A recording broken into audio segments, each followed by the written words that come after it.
Im Ersten Weltkrieg fuhr ein britischer Panzer in die Schlacht.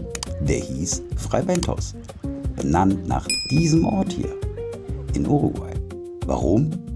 Das ist eine ziemlich verrückte Geschichte.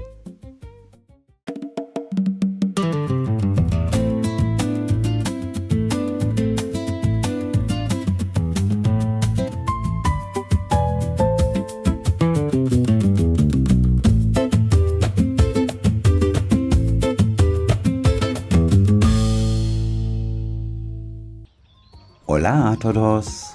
Schön, dass ihr wieder dabei seid. Wir planen ja unser neues Leben in Uruguay und manchmal stolpern wir dabei über Orte, die viel größer sind, als man denkt. So einer ist Fray Bentos, eine kleine Stadt im Westen des Landes direkt am Rio Uruguay. Verschlafen, ruhig, ein Pferd am Wegesrand.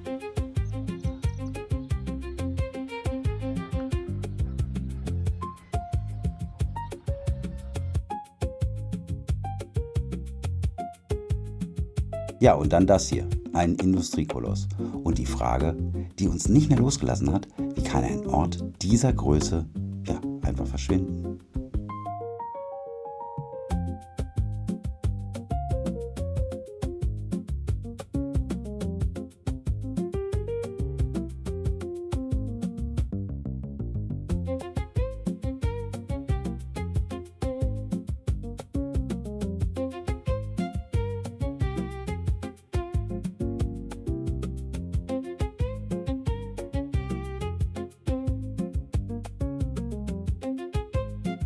Angefangen hat alles 1865. Ein deutscher Chemiker gab dem Ganzen seinen Namen, Justus von Liebig. Der hatte herausgefunden, wie man aus Rindfleisch einen haltbaren Extrakt kocht.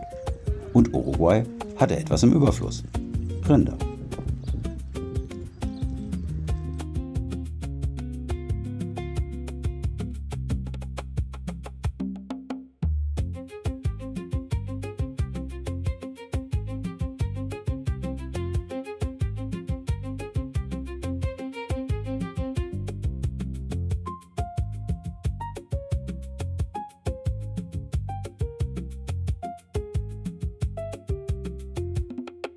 Aus diesem Fleischextrakt wurde später eine Marke, die viele von euch kennen: Oxo.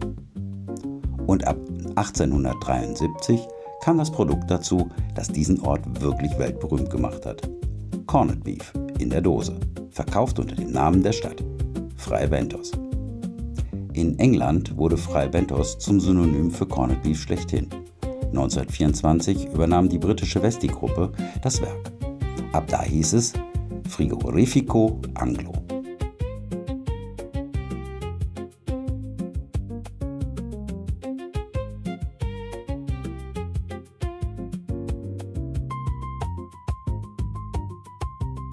Und die Zahlen sind unseren Recherchen nach kaum zu glauben. Über 200 verschiedene Fleischprodukte gingen von hier aus in die ganze Welt.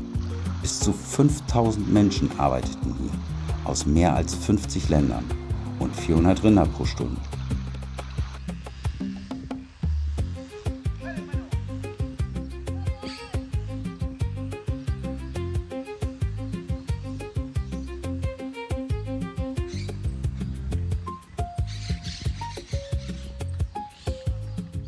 Man nannte Fray Bentos damals die Küche der Welt.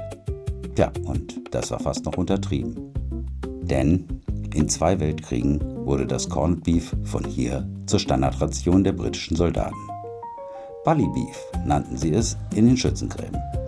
Allein 1943 verließen über 16 Millionen Dosen dieses Werk Richtung Europa.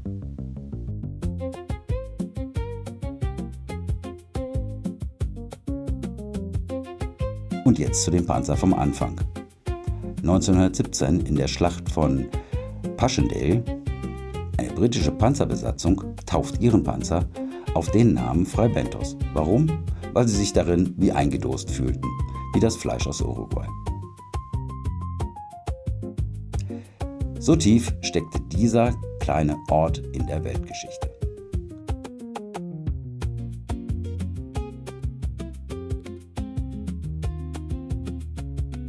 (1979) war Schluss.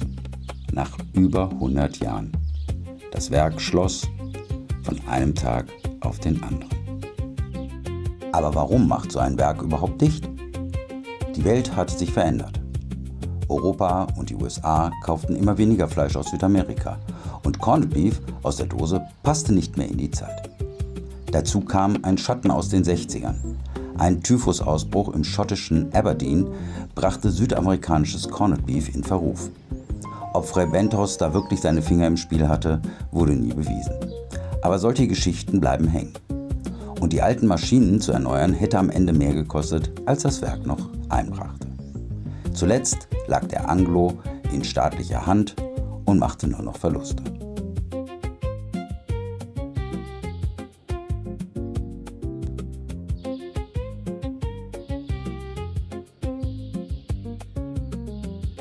Für eine Stadt, die fast vollständig von dieser Fabrik lebte, war das ein Erdbeben. Heute kannst du durch diese Hallen laufen. Und es ist einfach nur still. Wo früher hunderte Menschen pro Schicht standen, hörst du nur noch deine eigenen Schritte.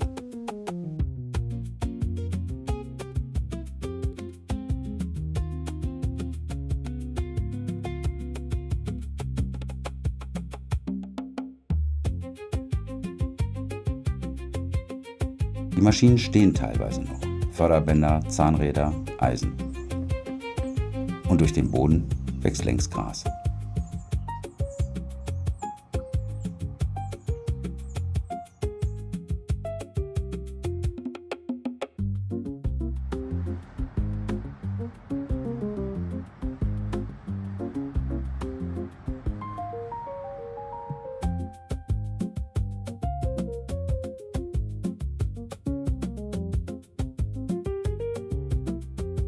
Zwischen den Hallen ziehen sich Gassen wie kleine Straßen.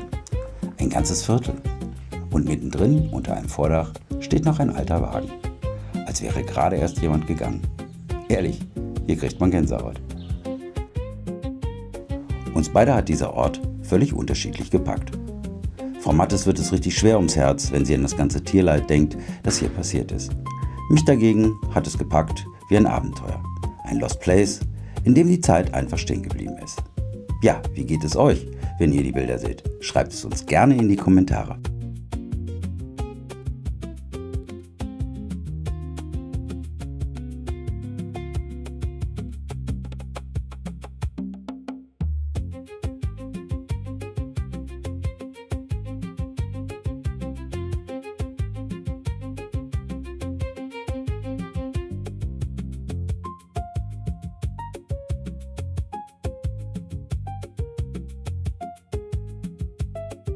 Wer hier gearbeitet hat, hat auch hier gewohnt. Aber nicht alle gleich. Es gab eine große weiße Villa, die Casa Grande.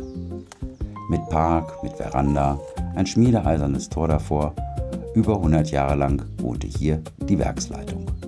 Die Direktoren residierten in Sichtweite der Hallen, in denen Tausende schufteten. Und gleich daneben die Häuser der Arbeiter. Schlicht in Reih und Glied. Zwei Welten, ein Zaun dazwischen. Diese Kluft hat man hier bis heute direkt vor Augen.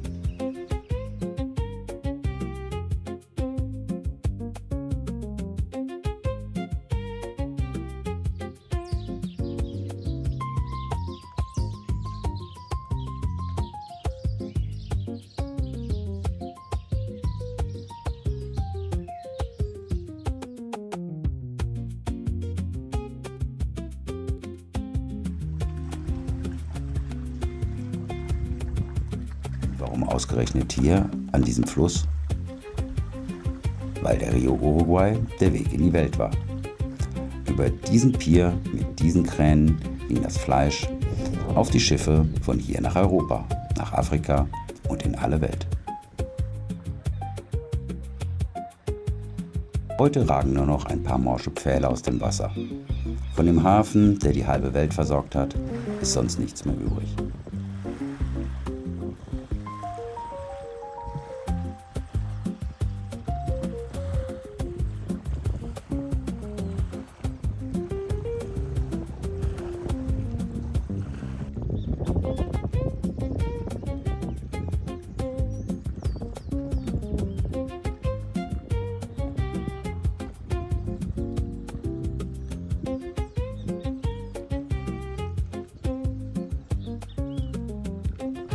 Aber, und das ist das Schöne, Fray Bentos ist kein toter Ort. 2015 hat die UNESCO das ganze Gelände zum Welterbe erklärt. Aus dem Werk wurde das Museo de la Revolución Industrial. Die Maschinen, die ihr gerade gesehen habt, stehen heute unter Schutz. Und auf dem Gelände, auf dem früher geschlachtet wurde, wird heute gelernt. Eine technische Universität ist hier eingezogen. 2025 hat Fray Bentos 10 Jahre Welterbe gefeiert. Mit einem Asado-Wettbewerb. Wie könnte es in Uruguay auch anders sein?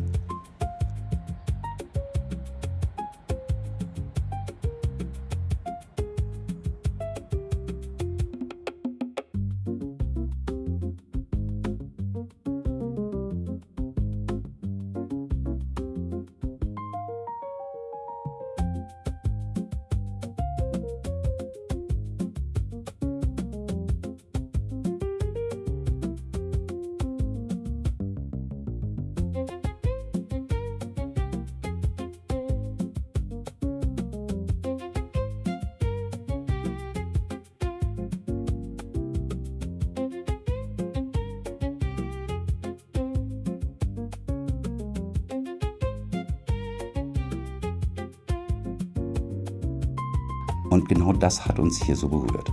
Ein Land, das seine Vergangenheit nicht abreißt und vergisst, sondern sie bewahrt und neu mit Leben füllt. Für uns, die wir hier auswandern wollen, sagt so ein Ort eine ganze Menge. Wart ihr schon mal an einem Ort, der euch die Geschichte so spüren ließ? Schreibt es uns gerne in die Kommentare. Und wenn euch das gefallen hat, lasst gerne ein Abo und ein Like da. Das war Fray Bentos. Wir sehen uns in der nächsten Folge. Hasta la próxima. Que les vaya bien. Ciao.